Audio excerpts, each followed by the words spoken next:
Hi, good day everyone. I am Gwen Manuel and along with me is my group mates, Sir Christian Lopez, Sir Romer Libuna, and Ma'am Joyling Nobiasan.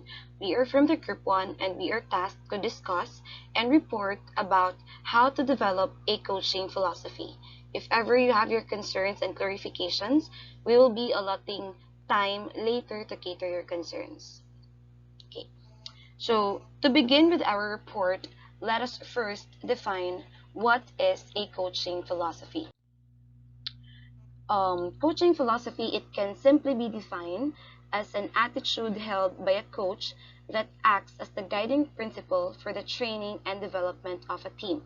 So, the coaching philosophy we choose is central to how we define our career and how a team functions in practices and competitive situations. So, as PE teachers, coaching is one of the skills that we need to learn and acquire. In coaching, is that it does not just teach us how to be a good leader, but also how we were able to make a difference to our players' lives and how we are going to contribute on their success. However, coaching alone is not enough. We should also know and determine what philosophy do we live by to become an effective and efficient coach. Our philosophy as coaches somehow helps us to discover our values and helps us know how to strategize our coaching style. So, syempre, in determining our coaching philosophy, we have different styles kasi we have different perspectives naman since we have different techniques, methods, and styles in teaching our players. Okay? And in coaching philosophy, there are also factors that affects on how we discover our coaching philosophy. We have intrinsic and intrinsic factors such as. So let us first start with intrinsic factor. It is how the coach wants their team to approach and play the game, and it is how the coach wants players to interact with each other both formally and informally. So, we all know naman na if we are talking about extrinsic, it is a factor that wields the influence from the outside. So, sa labas po siya. It could be an environmental factor or cultural or even related to their lifestyle. So intrinsic factors, it can have a sizable impact on a person's health and can affect medical decision making. So it is an outside preferences. Next, we have the intrinsic factor. So it is how the coach communicates with players, team management, parents, and etc. And it is also the relationship the coach has with the players and the coach's core values. So when we talk naman about intrinsic factors, it is a factor that acts from within an individual. That means from the inside. So as a coach, we can encourage our players by helping them to see their improvements, giving them positive feedbacks that is related to their skill developments, and by having the athletes talk about what they did well and what they have been learning. But, whatever it is, whether it is an intrinsic or extrinsic factor, a coach's general approach or philosophy towards coaching should ensure a consistent and positive impact on their players. A coaching philosophy is an individual perspective, and it reflects both the coach's personality and their coaching objectives. Okay. Next, we have here the factors that impact upon a coaching philosophy. So let us know what are the possible factors na pwedeng mag-impact on how we can develop or how we can discover our coaching philosophy. So actually, a coach does not develop a coaching philosophy. They rather discover what their philosophy is through their conscious reflection. So we should reflect within ourselves. The starting point should be to ask ourselves, why do we coach? Once we get to understand this statement, we are on our way to developing and discovering our own philosophy. So, marami tayong pwedeng incorporate sa coaching philosophy, such as teaching style, communication, strategy, leadership style, and managing the group dynamic. However, there are 4 possible factors that will influence a coach's philosophy. Those are experiences, training and education, mentors, and personality. So let us first start with experiences. So in terms of experiences, of course, no, experience is the best teacher naman talaga. We learn more and we grow more through our experiences. And I believe ito yung isa sa pinakamalaking factor on how we discover our own coaching philosophy. Siyempre, saan naman tayo hugot talaga ng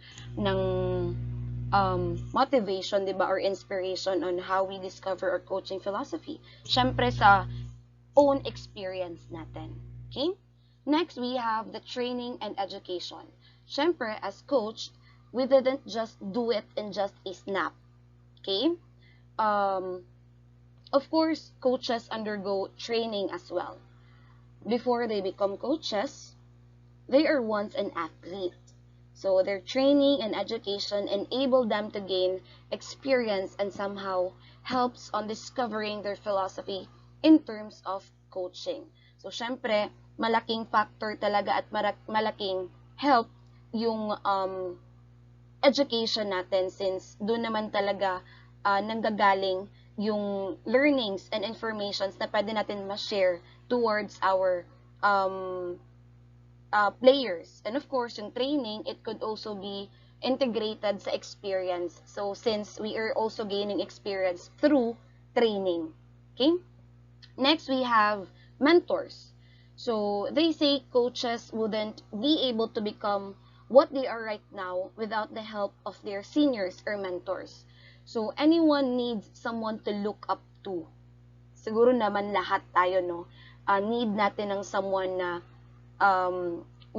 that will serve as our inspiration or our yung role model natin, 'di ba? It will serve as our motivation to strive more and become more, not only for ourselves but also for the future players na pwede natin maturuan at ma-share ng ating knowledge. Okay. And last but not least is the personality.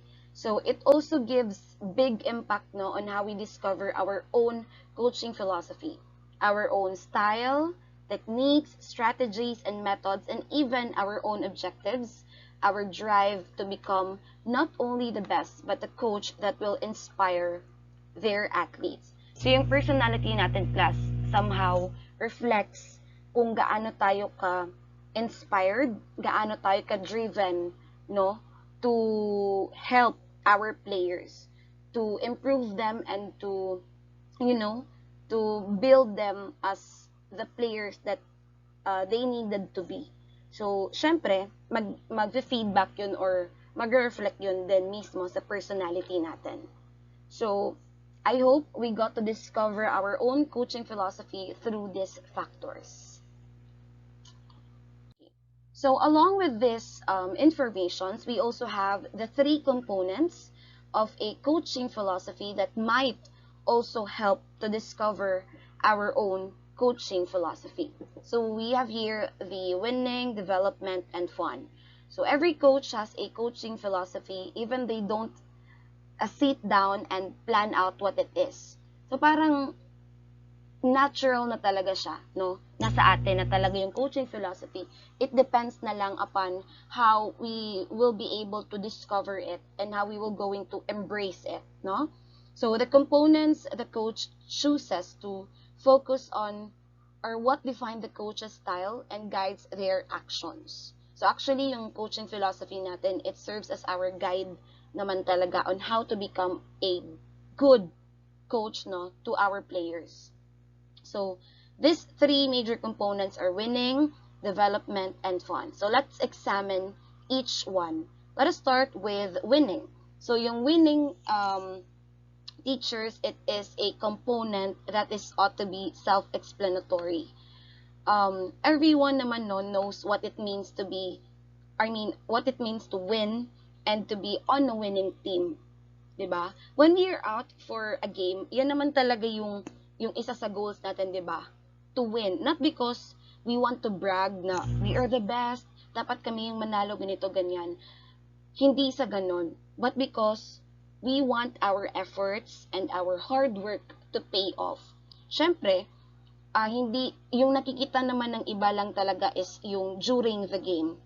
They didn't witness yung hard work, yung struggles, 'di ba, na encounter ng mga players at ng coaches all throughout the training. So yun yung gusto natin mag-pay off, yung hard work at saka yung efforts natin just to win or to achieve our main goal. Okay? Next, we have development. So the term development typically refers to a personal athletic development, but the use of this term is much broader.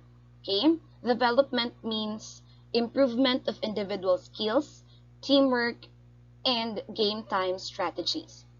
So aside from winning the game, ito yung isang panalo na pwede pa nilang mag-gain. So whatever the result may be, players are still a winner because at the end of the day, they didn't just acquire the skills, but they also opened themselves into improvement.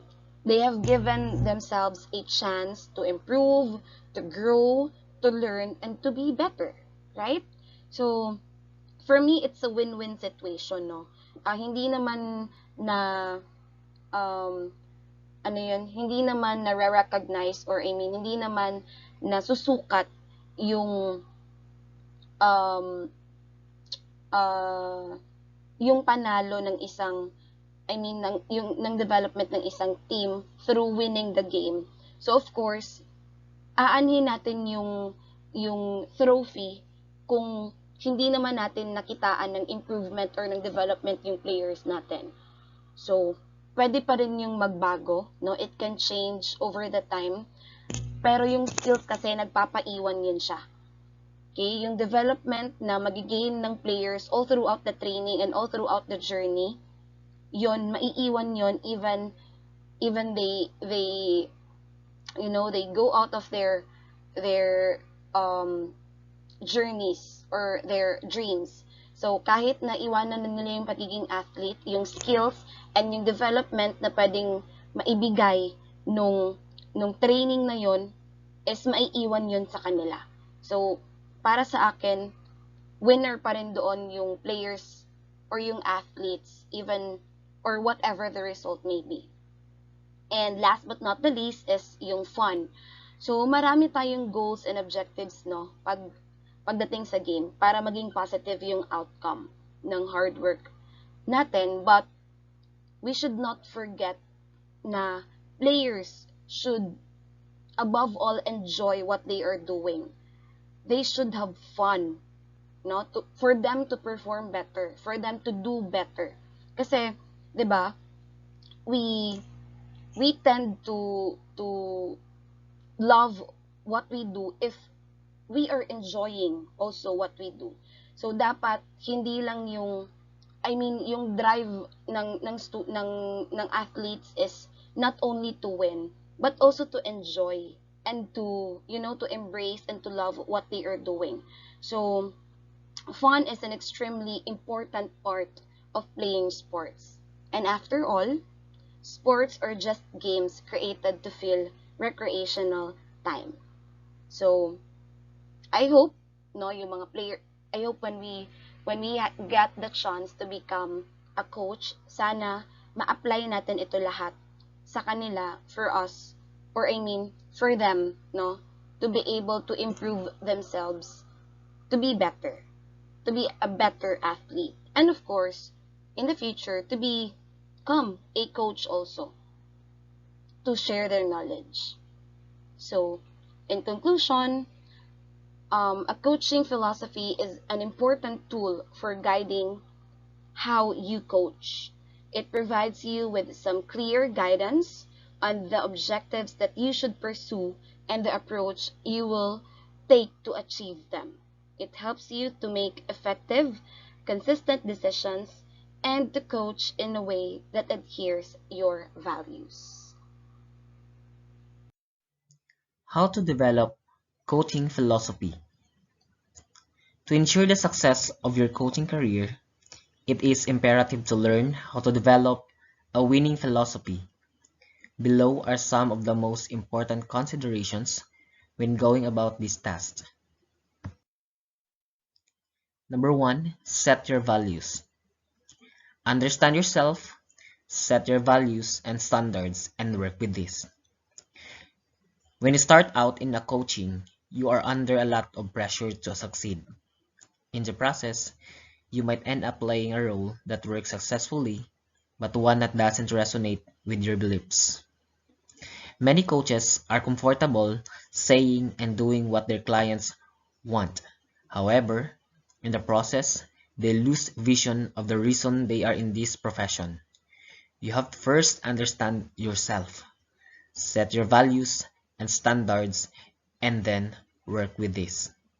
A coaching philosophy reflects who you are and you should live it. While at it, make sure you have a personal beliefs systems to guide you in your work. Number 2, define the objectives or purpose of your work. So you have to develop a winning coach philosophy. What do you want to achieve as a coach? So, developing a winning coaching philosophy entails identifying the purpose of your coaching and then working on the objectives. It takes deliberate effort to grow your program, and to do this, you must know what is driving you. 3. Develop a mission statement. Why does coaching matters to me? This is a statement that combines your values and beliefs to guide you into achieving what you have set as the objectives. In all this, your participants are key, and the focus should be mostly on them.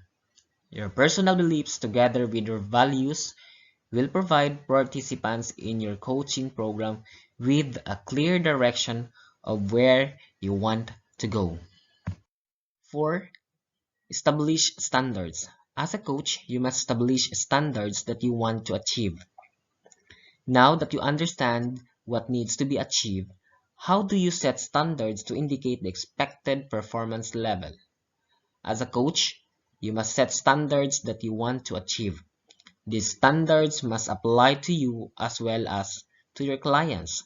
You have to lead as an example and establish standards which you need all participants in your program to achieve. 5.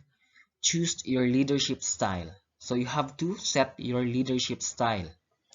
So this is a crucial part of the coaching philosophy, since it is important to set out a leadership style early in your career and make sure you develop it as your exposure grows. So in the world of sports, you need a participatory kind of leadership where participants in your programs have an opportunity to get involved actively. So this creates more room for growth and make things easier for you. So these are the sum of the winning coaching philosophy. With these essentials, you are now ready to build a coaching philosophy. So remember, it is not set in stone and it should be reviewed over time to strengthen it. So whatever you do, never start out without a concrete coaching philosophy, as it determines the success of your program.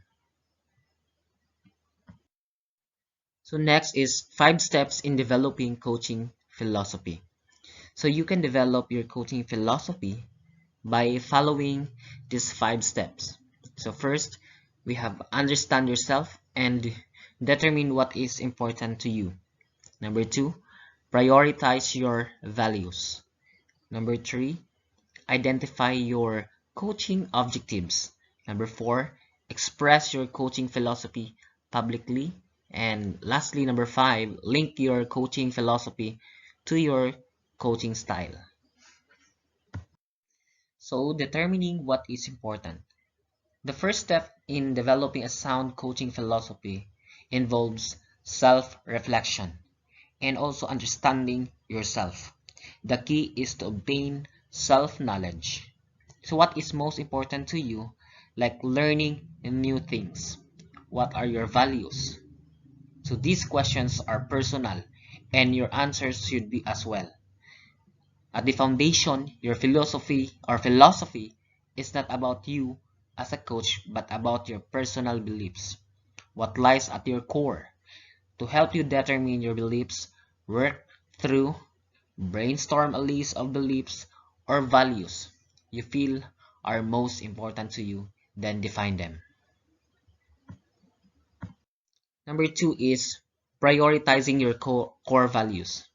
It is time to prioritize your values. Rank or order your key core beliefs.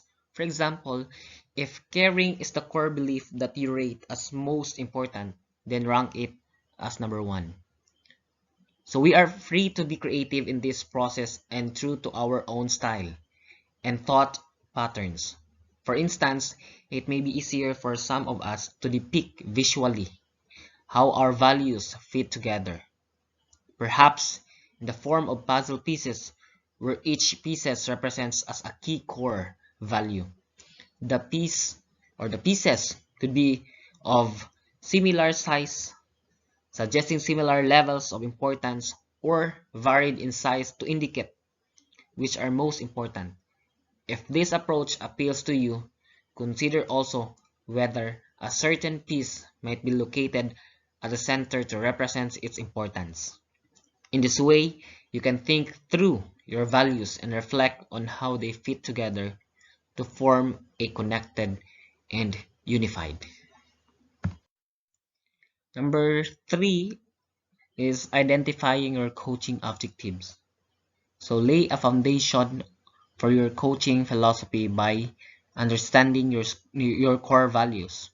The next step is to begin translating those values into effective coaching practice.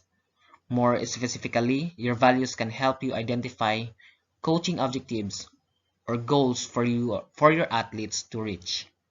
A coach should reflect on how to define and prioritize these objectives based in part on the level of sports involved. For example, sports educators can spend hours debating the importance of winning. At what age or level is it appropriate to focus on winning? So no single answers exist because winning is defined in a variety of ways. It is equally important to determine how one will put the objectives of the development and fun into practice. The coach believe the coach beliefs and principles regarding these objectives exerts a strong influence on how they are defined and interpreted by athletes. In all cases, developing good coaching objectives depends on prioritizing them according to the core values that underlie your philosophy. 4. Expressing the philosophy publicly. So articulating your core values and using them to inform your coaching objectives enables you to create a sound working coaching philosophy. So therefore, it is good practice to make a list of your principles and objectives, present them to your athletes and to their parents also, if appropriate for the level at the start of the season, and remain true to them at the first sign of adversity. So provide examples of working philosophies in the words of great coaches. Also provide space for you to write your own coaching philosophy statement. So number 5, linking your philosophy to your coaching style.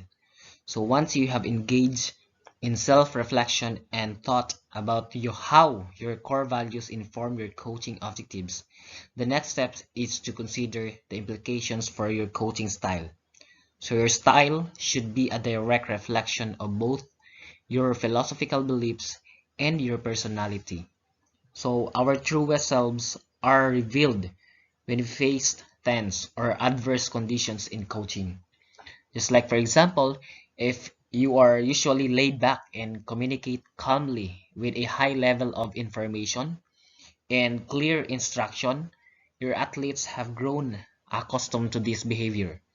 If you suddenly become frantic when the game is on the line and communicate ineffectively, then you are doing your players a disservice. So in fact, consistency may be the most important component of one's coaching style.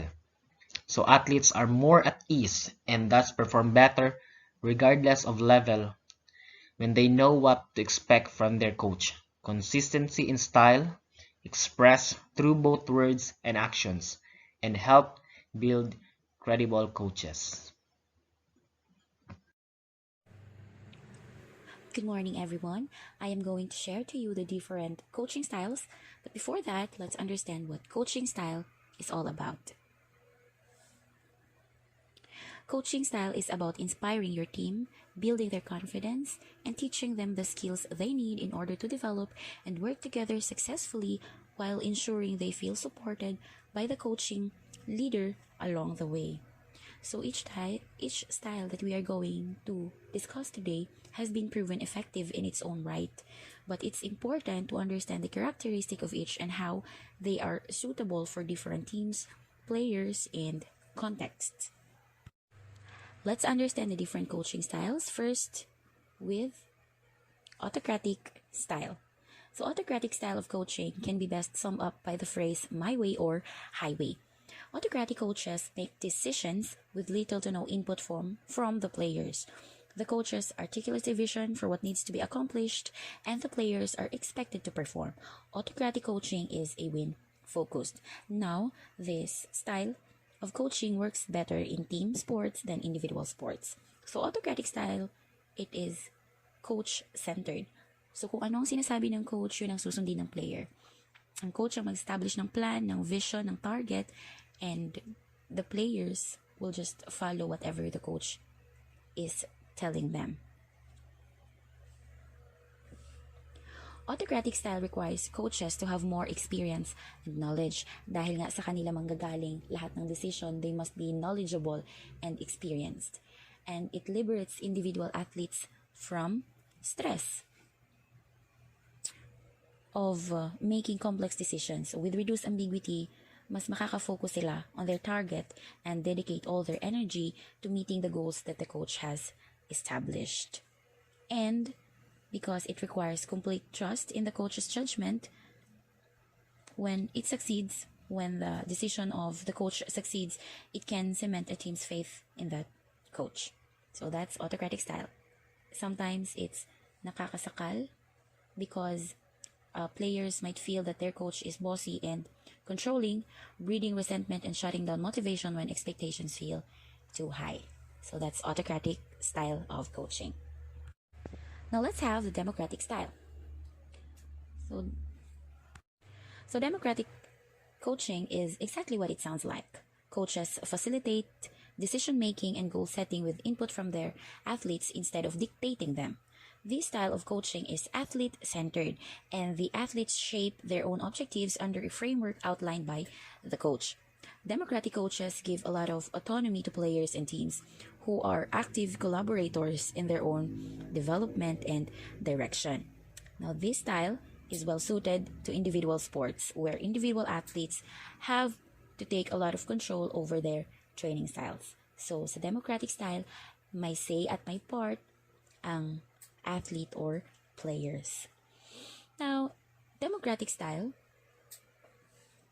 encourages players to express their thoughts, or they are given freedom to voice their thoughts and grow through failure. So if an athlete offers an idea that fails, it serves as an experience for both coach and players to grow together, and it encourages the creativity of players. So because players know their opinions will be heard, it encourages them to find new or different solutions to problems. So democratic is a collaboration or pagtutulungan ng coach at athletes. Now let's proceed with the next coaching style, the holistic style. So, the holistic coaching is founded on the theory that a happy team naturally becomes a successful team. The holistic coach works to create an environment where players feel comfortable exploring and pursuing skills development on their own time and in their own way. The coach does not act as a central authority and instead allows the team to set their own agenda. This style is best suited to mature players who have already developed the creativity and self awareness to be self guided. So, holistic coaching embraces the whole person, recognizing that every athlete is a human first and the player second, and prioritizes growth accordingly. So, ang holistic style naman is we encourage our athlete, or we help them grow as a person first, because if they grow as a person, being an athlete or being a good athlete will follow. On the surface, this may seem poorly suited to achieving optimal athletic performance, but in coaching the person rather than the athlete, a coach can affect players' entire lives for the better. So, recognizing that each player may have commitments to school, family, work, a coach who cares can have a far-reaching positive influence on the lives of players. So, that's holistic style. Now, let's proceed with the last one. The last but not the least, the laissez-faire coaching style. Laissez-faire coaching style, also known as delegative leadership. Laissez-faire coaching derives its power from trust and personal agency, considered more hands-off than other methods. A laissez-faire coach essentially hands over decision-making power to the athletes with the expectation that they'll hold themselves accountable for training and practice. But this doesn't mean that the coach isn't ultimately held responsible. A healthy laissez-faire coaching strategy involves assuming the role of a team advisor or consultant, in which coaches make themselves available to players, asking for help and dispense advice as requested. We have advantages and disadvantages of laissez-faire coaching. First, for the advantages, we have promotes growth. For players with personal agency and drive, the freedom to push themselves can lead to personal growth as athletes and people. Next one, it facilitates quick decision because coaches don't need to be consulted. Athletes can rely on their instincts and intuition to make on-the-spot decisions. And it encourages innovation. So when athletes recognize their responsibility to overcome obstacles, they may experiment with new ideas and practices. Now, with the disadvantages, low accountability. An environment with minimal oversight can lead to lazy or selfish behavior. Next, uninvolved behavior. The laissez-faire style can lead some players to care less about the culture and consistency of the team, focusing on their own needs instead. And poorly defined roles. Sometimes players don't know what's expected of them, nor what they can ask of their coaches. If coaches do a poor job of outlining the process, it can undermine the usefulness of leaders. So, ang laissez-faire naman, parang all the work is nasa athlete. But if they need help, they can ask their coach. So this coaching style puts more of its power in the hands of the players. Now that's it for the different coaching styles. We have the autocratic, democratic, holistic, and laissez-faire. So all coaches have their own unique coaching style, and the way it is implemented will affect their athletes' performance. Now, asan ang iyong style? Democratic, autocratic, holistic, or laissez-faire? Good morning, Ma'am Che. Good morning, classmates. Today, I will discuss to you the 8 core principles in developing a coaching philosophy.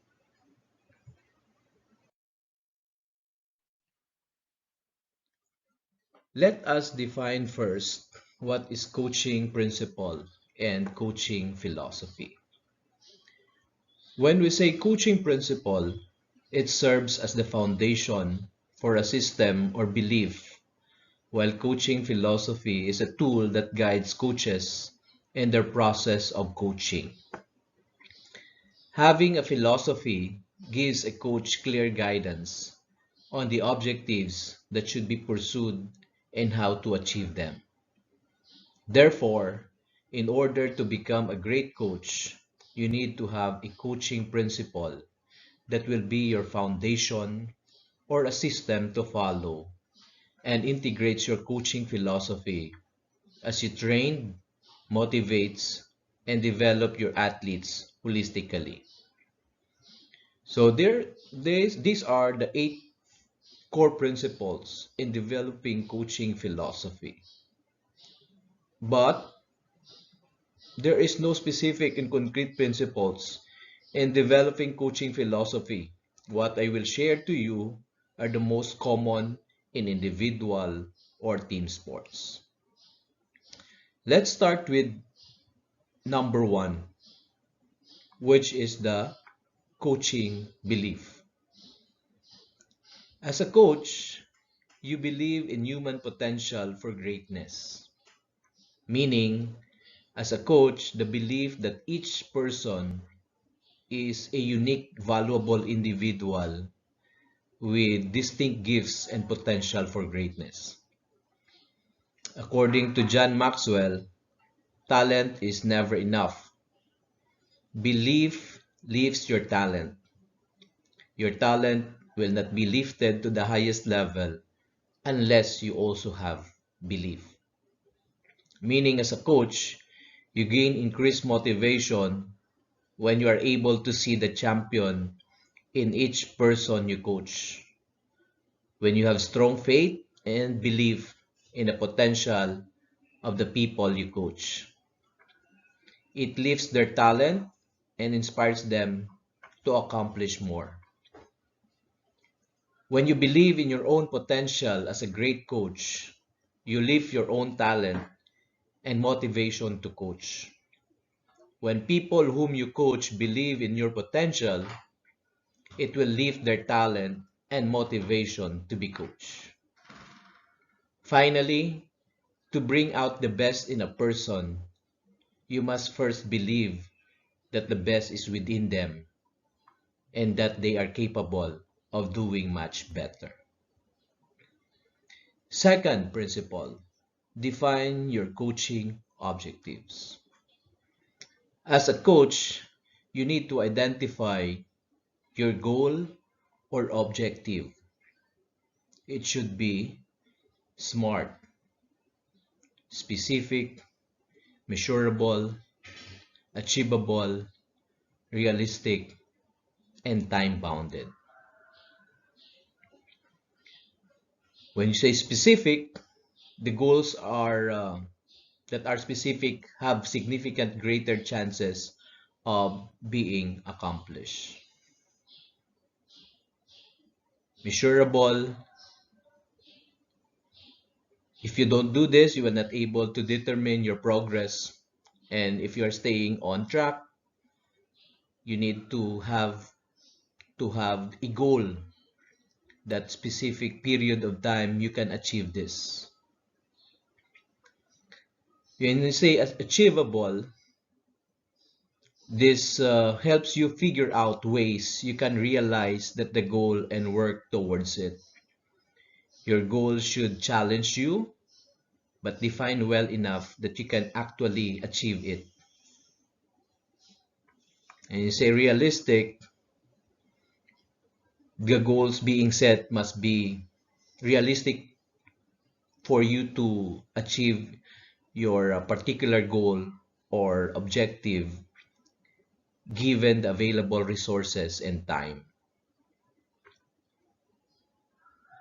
Time bounded, the goal um, must be time bounded and it should have to start and you have the start and the finish date because it will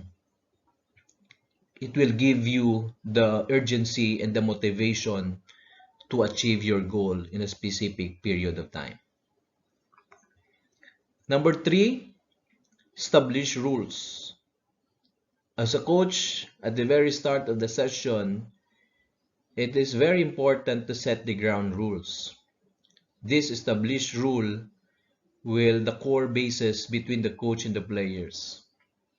It is also important to clarify the expectations as a coach, to lay down at the very start of the purpose of these rules. Number 4, build and nurture relationships with athletes. Relationships and trust between the coach and the players both must relate well to each other. To feel comfortable with one another's presence and find common ground on which to build positive and productive coaching relationships. As a coach, you must maintain and build good relationships to your players in order to have a positive output. Players sometimes look at their coaches as their second parent and also as a role model. Number 5, be organized.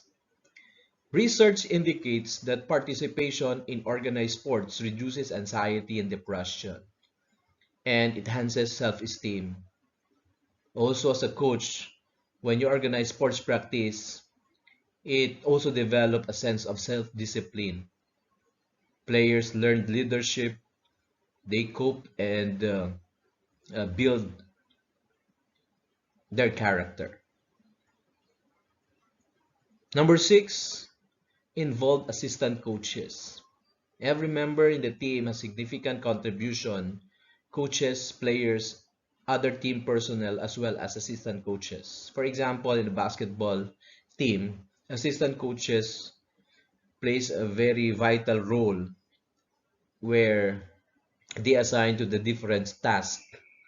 Like for example, assistant coach in skills, shooting, dribbling, offensive, defensive, and others.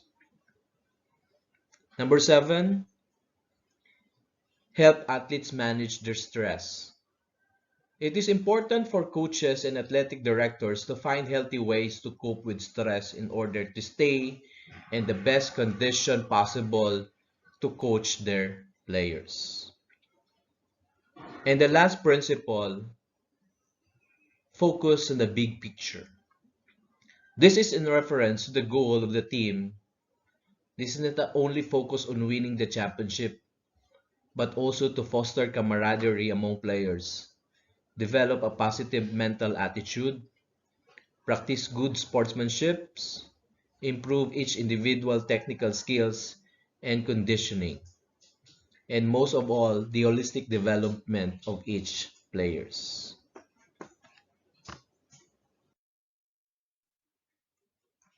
In summary, the coaching philosophy is the foundation of your program.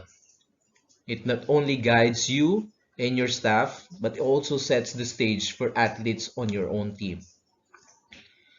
It leads them to assume responsibility for their own actions, decisions, and it encourages them to meet the expectations that affect them as individual athletes and as an entire team. Before I leave, I will end this with the quote from John Wooden. He said, "A good coach can change a game. A great coach can change a life." Good morning, everyone.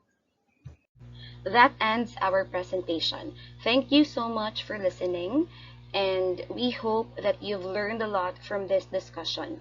At this moment, our group is open for questions and clarifications.